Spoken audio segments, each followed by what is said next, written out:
Гульнара Жомартовна, давайте сделаем так. На первый раз ограничимся устным предупреждением.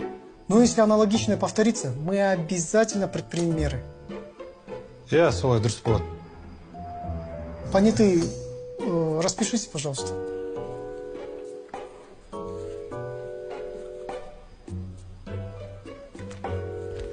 Распишитесь, пожалуйста, Кудыгеев.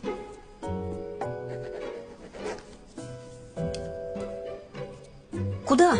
Расписывайтесь.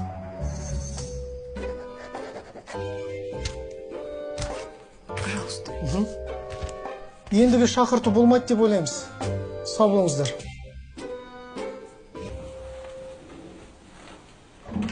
Мыналарым қуады екен ғой.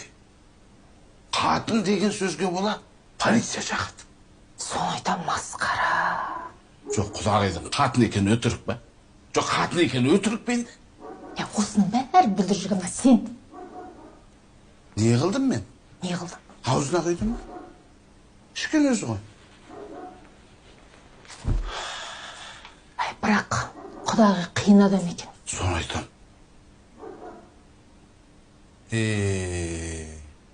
Өзімнің қатыным алтын екен ғой.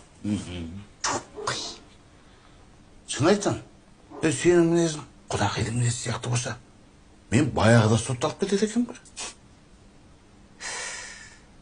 Қой, демалай.